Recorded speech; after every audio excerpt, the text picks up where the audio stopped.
Herzlich willkommen zum 5. HBPA-Forecast. Heute geht es um die Frage, was eigentlich geschehen muss, damit unser Staat, unsere Verwaltung, unsere Behörden endlich mal im 21. Jahrhundert, sprich im digitalen Zeitalter ankommen. Darüber haben sich zwei Bundestagsabgeordnete der CDU, Nadine Schön und Thomas Heimann, intensiv Gedanken gemacht und sie haben vor wenigen Tagen ein Buch herausgebracht mit dem Titel Neustart.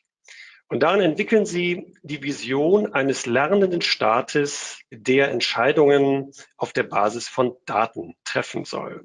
Das klingt sehr spannend und deswegen freuen wir uns sehr, jetzt sprechen zu können mit der stellvertretenden Vorsitzenden der CDU-CSU-Bundestagsfraktion, Nadine Schön. Hallo, Frau Schön. Hallo, Herr Dr. Weltstedt.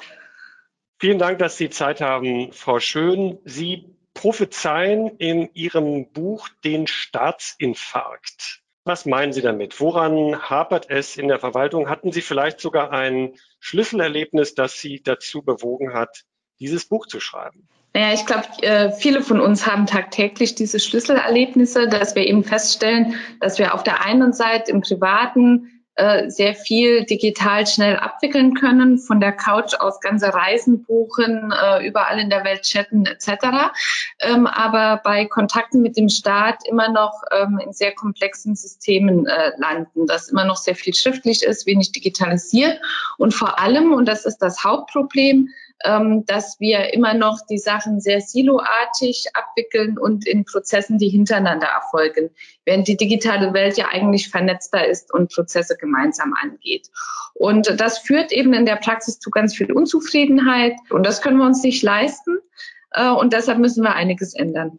Wenn Sie morgen in Ihrer Heimat im Saarland auf einem Rathaus die Chance hätten, etwas zu verändern, wo würden Sie konkret ansetzen? Was muss in den Kommunen passieren, damit Verwaltung digital wird? Also was die Kommunen ja schon sehr gut machen, auch gerade bei mir in der Heimatgemeinde, ganz oft gibt es Bürgerservicebüros, die nehmen die Anliegen der Bürger in Empfang und bearbeiten im Hintergrund die Prozesse gemeinschaftlich und kommen dann wieder mit einem Ergebnis zum Bürger. Das brauchen wir auch in anderen Bereichen, damit nicht der Bürger mit der Komplexität allein ist, sondern die Verwaltung im Hintergrund die Komplexität für den Bürger abwickelt. Da können wir viel von den Kommunen lernen. Was die Kommunen stärker brauchen, ist eine Digitalisierung, dass alle ihre Register digitalisiert sind, dass man stärker Daten als Grundlage für politische Entscheidungen machen kann. Zum Beispiel, welche Kindergartenplätze baue ich aus,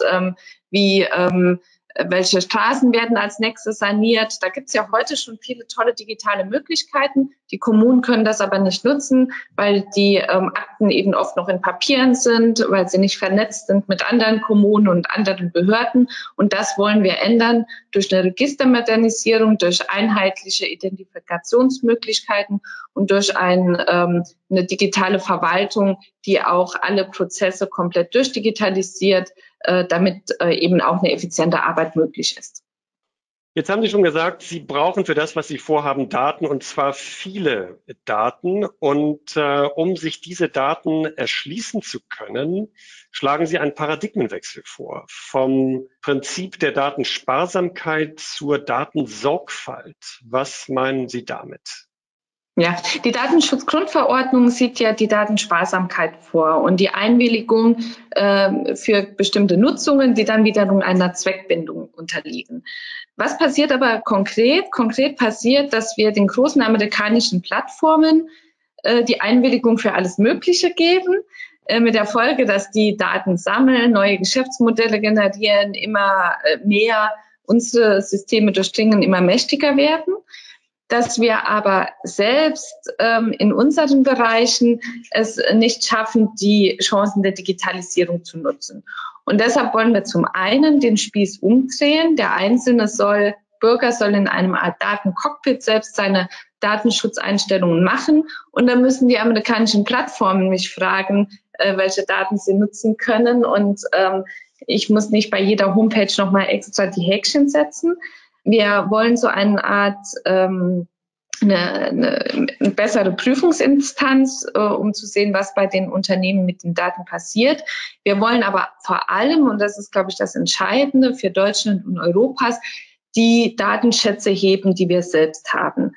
Das heißt, die öffentliche Verwaltung sollte mehr ihre Daten zur Verfügung stellen können und auch die Unternehmen sollen Daten besser austauschen können. Und Sie sind zuversichtlich, dass Sie das Vertrauen der Bürgerinnen und Bürger in diesen neuen Umgang mit Daten auch gewinnen werden, zum Beispiel durch diese Datentreuhand, die Sie vorschlagen?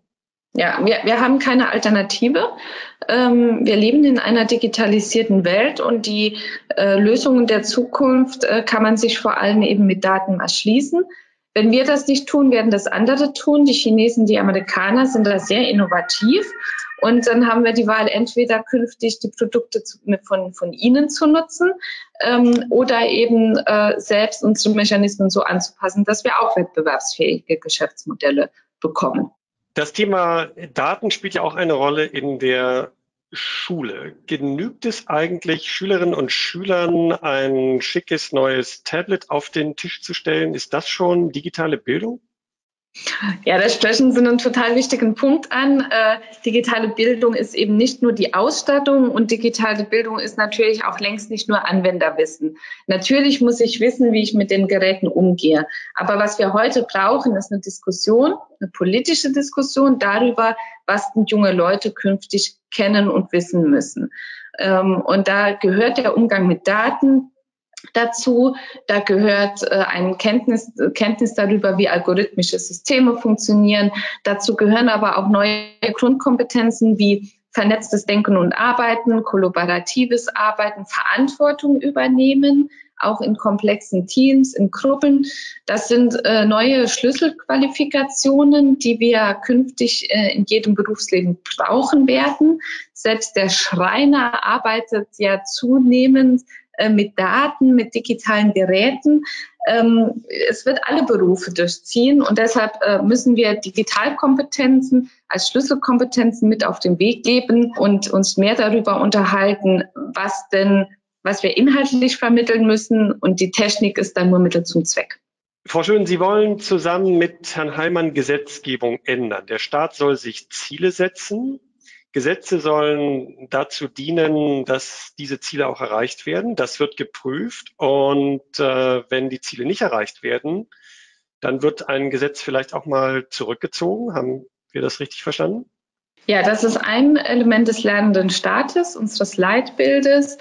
In der Corona-Krise haben wir das ja schon ganz gut praktiziert. Da hat man sehr schnell behörden- und ebenenübergreifend gehandelt, Entscheidungen getroffen und auch Maßnahmen vollzogen und hat sehr schnell korrigiert, wenn man gemerkt hat, dass etwas nicht funktioniert oder eben auch Sachen verlängert, die gut funktioniert haben.